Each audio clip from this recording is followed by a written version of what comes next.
السلام علیکم ورحمۃ اللہ وبرکاتہ نحمده ونصلي على رسوله الكريم اما بعد احسن الكلام كلام الله واحسن الهدي هدي محمد صلی اللہ علیہ وسلم۔ حضرات محترم، رمضان المبارک کے احکام و مسائل آپ کے سامنے اختصار کے ساتھ بیان کیے جا رہے ہیں۔ آپ نے اکثر دیکھا ہوگا کہ رمضان المبارک کے جو کیلنڈر ہم اپنے گھروں میں لگاتے ہیں یا کہیں سے لے کر آتے ہیں، تو وہ جو رمضان المبارک کا کیلنڈر ہے وہ 3 حصوں میں تقسیم ہوتا ہے، پہلا عشرہ، دوسرا عشرہ اور تیسرا عشرہ، اور پھر ان تینوں عشروں کے مختلف نام رکھے گئے ہیں۔ پہلا عشرہ رحمت کا ہے، دوسرا عشرہ نجات کا ہے، تیسرا عشرہ مغفرت کا ہے۔ اب کسی سے پوچھا جائے، یا جنہوں نے یہ کیلنڈر بنایا ہے ان سے پوچھا جائے، یا جو چھپوائی کرتے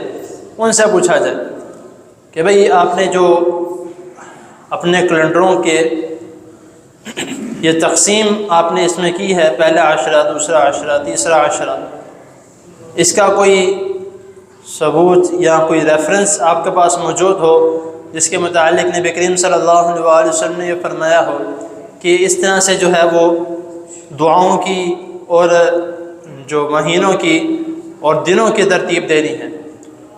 کہتے ہیں کہ نہیں، شروع سے چلتا آ رہا ہے۔ ضروری نہیں کہ جو کام شروع سے چلتا آ رہا ہو وہ درست ہو سکتا ہے جو ہم کافی دیر سے دیکھتے آ رہے ہوں وہ غلط ہو، اور جو ہم نے اب دیکھا ہو وہ صحیح ہو۔ جس طرح میرے سے چند دن پہلے ایک بھائی نے سوال کیا تھا کہ ہم اکثر جو ہے وہ دعا سنتے ہیں کھانا کھانے کے بعد کی، اللہم اطعمنا وسقانا وجعلنا من المسلمین، لیکن پچھلے جمعے، جمعہ گزرے سے پچھلے جمعے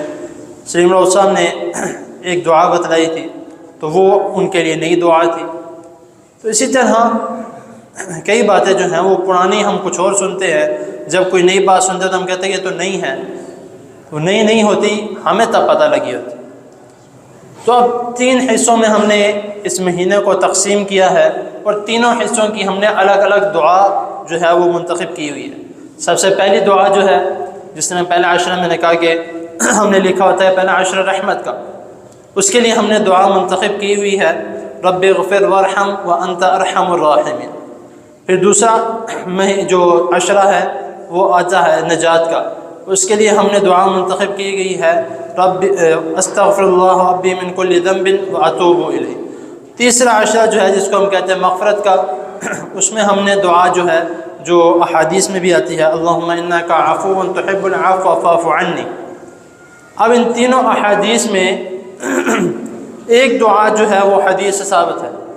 باقی 2 بھی ہیں، یہ نہیں کہ احادیث میں نہیں ہے، احادیث میں ہیں، لیکن خاص طور پر اس موقع پہ پڑھے جانے کی نہیں ہے۔ اگر خاص کر کے آپ اس موقع پہ پڑھتے ہیں تو وہ درست نہیں ہے، وہ پھر بدعت کے ضمن میں آ جاتا ہے کہ اپنی طرف سے کسی چیز کا اضافہ کرنا۔ تو اس لیے اور آخری عشرے کی جو ہم نے دعا جو منتخب کی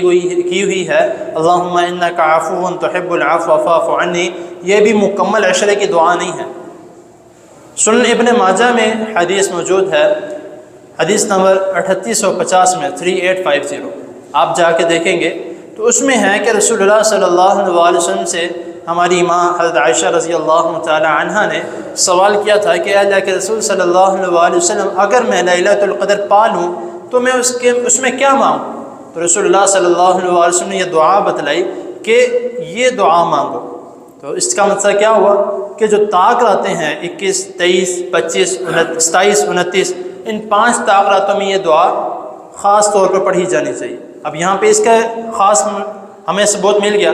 باقیوں کا ثبوت نہیں ہے، تو اس لیے ہمیں اس کا خیال کرنا چاہیے کہ جو باتیں احادیث میں ہیں اس پر عمل کیا جائے، جو نہیں ہے خدا کے لیے اس پر عمل نہ کریں۔ یہ نہ ہو کہ ہم نیکی سمجھ کے کریں اور وہ بعد میں گناہ کرتے رہیں۔ اللہ تعالیٰ کے حضور دعا ہے اللہ تعالیٰ ہمیں جو سنا ہے اس پر عمل کرنے کی توفیق عطا فرمائے۔ جزاکم اللہ۔